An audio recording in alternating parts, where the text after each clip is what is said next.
the internet and social media are growing at an amazing rate. Sites like Facebook help us stay connected with family and friends around the world. But there's a negative side to this growth with cyberbullying and teens posting inappropriate comments or images online. Sharon Williams, founder of Taurus Marketing, works with companies to help them with their online and social media profile. Sharon is also a mother, and her advice to her daughters on how to use Facebook is something every parent should consider. In my professional life, what I have to do on a daily basis is counsel leaders and politicians, celebrities, corporate leaders, individuals on their personal brand.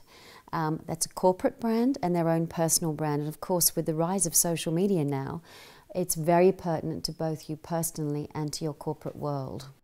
For me, with my children and my teenagers, social media has been all about education. So just as you would educate about drugs or drink or crossing the road or walking alone or accepting lifts from strangers, social media has become another topic for education that parents really need to be aware of. She said to always be careful what you write and what you post and what you're tagged in, and just always be aware of who's watching and who can see what you write.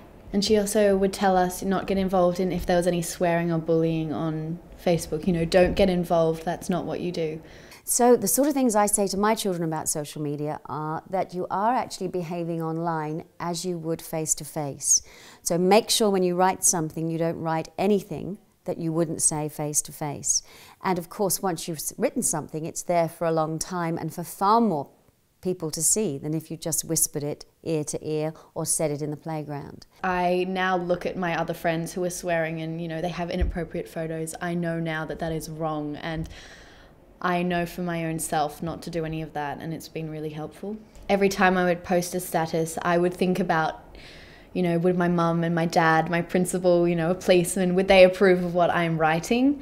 And it's true, it really does help your brand. Yeah.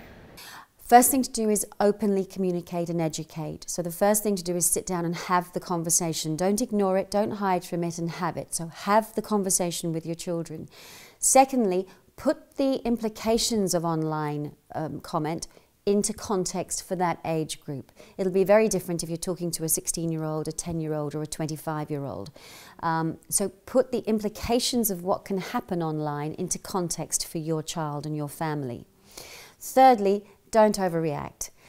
This isn't anything more horrendous than perhaps educating on all the other things that you would, the stranger danger, alcohol, drugs, intimate relationships. So try not to get too concerned about it. And I think one of the worst things we can do is say, if you do the wrong thing online, we'll ban you from using it, because that's one way for the children never to share what's going on with you. So they're my 3 tips.